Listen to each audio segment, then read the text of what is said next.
శ్రీమాత్రే నమ. చాలామంది వీడియోలు సబ్స్క్రైబ్ చేయకుండానే చూస్తున్నారు. మీరు సబ్స్క్రైబ్ చేయడం వలన నేను చేయబోయే చిత్త, స్వాతి, విశాఖ నక్షత్రాల్లో పుట్టిన వారి గురించి ఇంతవరకు ఎవరూ చెప్పని రహస్య జీవితం గురించి మీకు తెలియజేస్తాను.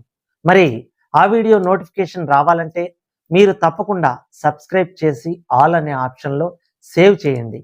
2025 తులారాశి వారి ఆదాయం, వ్యయం, విద్య, ఉద్యోగం, వ్యాపారం, వ్యవసాయం, వివాహం, కళాకారులకు, రాజకీయ నాయకులకు ఆర్థిక జీవితం ఎలా ఉండబోతుందో, అలాగే పరిహారాల గురించి వివరంగా తెలుసుకుందాం.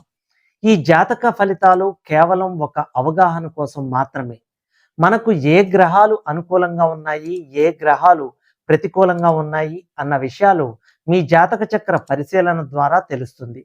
జ్యోతిష్య శాస్త్రం ద్వారా తెలుసుకుని వాటికి తగ్గ పరిహారాలు చేసుకోవడం వల్ల ఆ చెడు ప్రభావం నుండి బయటపడతారు. చిత్త 3-4 పాదాలు, స్వాతి 1-2-3-4 పాదాలు, విశాఖ 1-2-3 పాదాల వారు తులారాశికి చెంది ఉంటారు. వీరి ఆదాయం 11, వ్యయం 5, రాజపూజ్యం 2, అవమానం 2. ఈ రాశి వారికి గురువు మే 15 నుండి భాగ్యస్థానమైన మిథున్ రాశి యందు రజితమూర్తిగాను, శని సంవత్సరమంతా షష్టమ స్థానమునందు సువర్ణమూర్తిగాను అత్యద్భుత ఫలితాలను కలుగజేస్తారు. రాహుకేతువులు వరుసగా మే 18 నుండి పంచమ, ఏకాదశి స్థానములందు సంవత్సరమంతా లోహమూర్తిగాను సామాన్య ఫలితాలను ఇస్తారు. ఆత్మవిశ్వాసం, సహనం కలిగి స్వభావంలో సున్నితత్వాన్ని కలిగి ఉంటారు. ఆదాయానికి సంబంధించిన ఖర్చు, ఉద్యోగం చేసే వారి కృషికి తగిన గౌరవం ఉంటుంది. ఆన్లైన్ వ్యాపారాలు ప్రయోజనకరంగా ఉంటాయి. ఉద్యోగస్తులకు ప్రమోషన్లు, తోబుట్టువులతో సంబంధాలు సంతృప్తికరంగా ఉంటాయి. పుష్కలమైన ఆరోగ్యాన్ని కలిగి ఆశావాహంగా ఉంటారు. ధార్మిక కార్యక్రమాల్లో తరచుగా పాల్గొంటారు. ధార్మిక యాత్రలు, తీర్థయాత్రలు ఉంటాయి. కష్టపడి శ్రమించిన తర్వాతే మీరు విజయాన్ని పొందుతారు. విద్యార్థులకు ఉన్నత విద్య అవకాశాలు కలిగిస్తాయి. పరీక్షల్లో మంచి ఫలితాలను పొందుతారు. సంతానం ఆనందాన్ని పొందుతారు. సంతానం కలిగే అవకాశాలు ఉన్నాయి. కుటుంబ సభ్యులతో మంచి సామరస్య వాతావరణం పెరుగుతుంది. సంవత్సరం ప్రారంభం నుండి శని సంచారం అనుకూలమైనదిగా భావిస్తారు. ఎన్నికల్లో విజయం సాధిస్తారు. ప్రత్యర్థుల వ్యూహాలను చిత్తు చేస్తారు. సర్వత్రా ఆధిపత్యం పెరుగుతుంది. వృత్తి ఉద్యోగాల్లో నిజాయితీగా పనిచేసి అందరి మన్ననలను పొందుతారు. వ్యాధి నిర్మూలన అవుతుంది. సాంఘికంగా ప్రతిష్ట వస్తుంది. జూలై నుండి నవంబర్ వరకు ఆరోగ్యంపై ప్రత్యేక శ్రద్ధ వహిస్తారు. ఆరోగ్య విషయానికి వస్తే ఉదర సమస్యలు మిమ్మల్ని ఇబ్బంది పెడతాయి. ఆరోగ్యంపై ప్రత్యేక శ్రద్ధ వహించాలి. మీ ఉద్యోగం, పని, జీవన సమతుల్యత, శారీరక ఆరోగ్యం, పంచమ స్థానంలో రాహువు సంచారం వలన మంచి ఫలితాలను ఇస్తుంది. సృజనాత్మకంగా ఆలోచించి కష్టంగా ఉండే పనిని సులభంగా చేయగలుగుతారు. మీ తెలివితేటలు అభివృద్ధి చెందుతాయి. మీ జ్ఞాపక శక్తికి పదునుగా ఉంటుంది. మీరు విద్యలో బాగా రాణించగలుగుతారు. జీవన సాఫల్యాన్ని పొందుతారు. డబ్బు సంపాదించడానికి కొత్త మార్గాలను అన్వేషించవచ్చు. కానీ బెట్టింగ్, జోదం లాంటి వాటికి దూరంగా ఉండాలి. అన్ని రకాల వ్యాపారస్తులకు, నాటక, సినీ, సంగీత, లలిత కళారంగం వారికి గతం కంటే అనుకూలంగా ఉంటుంది. ఏకాదశ స్థానమునందు కేతు సంచారం కూడా శుభప్రదంగా భావించవచ్చు. కాబట్టి ఇది మీకు ప్రయోజనకరంగా ఉండే అవకాశం ఉంటుంది. ఇది మీ ఆదాయాన్ని పెంచుతుంది. ఇది ప్రేమ వ్యవహారాలకు అనుకూలంగా ఉండే అవకాశం లేదు. మీ సీనియర్ల మద్దతు మీకు లభిస్తుంది. కార్యాలయంలో మీ ఆధిపత్యం పెరుగుతుంది. మీ పెద్ద తోబుట్టువులతో మీకు కొంచెం అసౌకర్యంగా అనిపించవచ్చు. వారి ఆరోగ్య సమస్యలు మిమ్మల్ని ఇబ్బంది పెట్టవచ్చు. తులారాశి వారు ఈ సంవత్సరం శ్రీ విష్ణు గణపతి ఆరాధనలు చేయటంచే సమస్యలను తొలగించుకోవచ్చు. మరిన్ని సత్ఫలితాలను కూడా పొందవచ్చు. ఈ సంవత్సరం ఉద్యోగులకు యోగదాయకంగా ఉంటుంది. గత కొద్ది కాలంగా పడుచున్న బాధలు పటాపంచలైపోతాయి. శని యోగకారకుడు అవటం చేత 6వ ఇంట ఉండటం మేలు జరుగుతుంది. ప్రమోషన్తో కూడిన బదిలీలు వస్తాయి.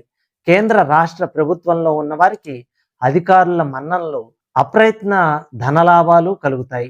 ప్రైవేటు సంస్థల్లో పనిచే వారికి యజమానుల మన్ననలు పొంది అధిక జీతం పెరగటం అన్నది జరుగుతుంది. మరొక కంపెనీకి ప్రమోషన్ మీద వెళ్ళటం కూడా జరుగుతుంది. నిరుద్యోగులకు గురు శని బలం వలన ఖచ్చితంగా ఉద్యోగాలు పొందుతారు. రాజకీయ రంగంలో ఉన్న వారికి అనుకూలత, ప్రజల్లో మంచి గుర్తింపు. గత సంవత్సరం ఎన్నికల్లో ఓడిపోయినా ఈ సంవత్సరం అనుకూలిస్తుంది. అధిష్టానం వారు మిమ్మల్ని గుర్తించి ఏదో ఒక నామినేటెడ్ పదవి ఇస్తారు. శ్రమకు తగిన గుర్తింపు వస్తుంది. ఈ సంవత్సరం ఎన్నికల్లో పోటీ చేసిన విజయం తప్పక సాధిస్తారు. రాహు ప్రభావం వల్ల మనశ్శాంతి కరువవుతుంది. మీకు సామర్థ్యం కలిసి వస్తుంది. కళాకారులకు ఈ సంవత్సరం కీర్తికారకుడైన గురువు బలంగా ఉన్నందువలన మంచిగా ఉంటుంది. అనుకున్నది సాధిస్తారు.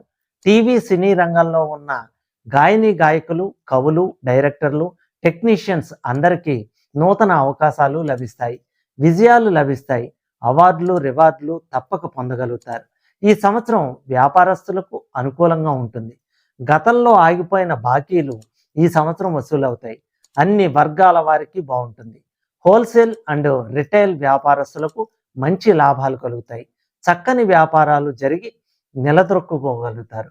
సరుకులు నిల్వ చేయవారికి, బిల్డింగ్ నిర్మాణం చేయవారికి, ఇనుము, సీసము, సిమెంట్ వ్యాపారులకు విశేష లాభంగా ఉంటుంది. ఫైనాన్స్ వ్యాపారులకు బాగుంటుంది. కాంట్రాక్టుదారులకు విశేషంగా యోగిస్తుంది. పెద్దవైన నూతన కాంట్రాక్టులు లభిస్తాయి. ఈ సంవత్సరం విద్యార్థులకు గురుబలం బాగుండటం చేత మంచి జ్ఞాపక శక్తి వలన మంచి మార్కులతో ఉత్తీర్ణత, చదువుల యందు ఆసక్తి, ఎదగాలనే కోరిక, పట్టుదలతో ముందుకు పోగలుగుతారు. ఉన్నత విద్యాభ్యాసం లభిస్తుంది. ఇంజనీరింగ్, మెడికల్, బిఈడి, ఆసెట్, ఐసెట్, పాలిటెక్నిక్ మొదలగు ఎంట్రన్స్ పరీక్షలు రాయివారు మంచి ర్యాంకులు పొంది కోరుకున్న చోట్ల సీట్లు పొందగలుగుతారు. క్రీడాకారులకు యోగకాలం అని చెప్పవచ్చు. వ్యవసాయదారులకు 2 పంటలు ఫలిస్తాయి. గతంలో చేసిన అప్పులు తీరుస్తారు. ప్రభుత్వ సహాయం లభిస్తుంది. కౌలుదారులకు లాభాలు కలుగుతాయి. అధిక దిగుబడి వల్ల ఆదాయం, రొయ్యలు, చేపల చెరువుల వారికి విశేషంగా లాభాలను కలిగిస్తుంది. రైతులకు మోటారు వాహనాలు సమకూరుతాయి. గృహంలో శుభకార్యాలు చేస్తారు. స్త్రీలకు ఈ సంవత్సరం పట్టిందల్లా బంగారమా అన్నట్లుగా ఉంటుంది. ఆరోగ్యము కుదుటపడుతుంది. కుటుంబంలో ప్రాముఖ్యత పెరుగుతుంది.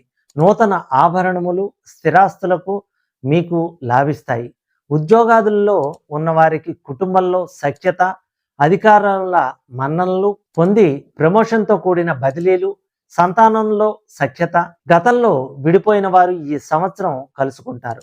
వివాహం కాని స్త్రీలకు ఈ సంవత్సరం వివాహం జరుగుతుంది. గర్భిణీ స్త్రీలకు ఫ్రీ డెలివరీ అయ్యి 12 బిడ్డను ఎత్తుకుంటారు. పుత్ర సంతానం కలుగుతుంది. 12వ ఇంట రాహు వల్ల మాతృ పితృ వంశ పీడలు, సంతాన పీడలు, మొత్తం మీద ఈ రాశి వారికి గురుబలం వల్ల చక్కని జీవితం కూడా కలుగుతుంది. గత కొద్ది కాలంగా పడుచున్న బాధలు తొలగిపోయి మొత్తం మీద ఈ రాశి వారికి గురుబలం వల్ల చక్కని జీవితం ఏర్పడుతుంది. వీరు చేయవలసిన శాంతులు: ఈ సంవత్సరం మంగళ శనివార నియమాలు పాటించి మంగళవారంలో మీ గ్రామంలో గల శివాలయంలో 7 వారాలు రుద్రాభిషేకం చేయించిన మంచిది. శ్రీశైల దర్శనం, జాగరణ చేయాలి. మీపై ఇతరులకు ఈర్ష్య, అసూయ హెచ్చుగా ఉన్నందువలన నరఘోష యంత్రాలు ధరించిన మంచిది. సర్వేజన సుఖినో భవంతు.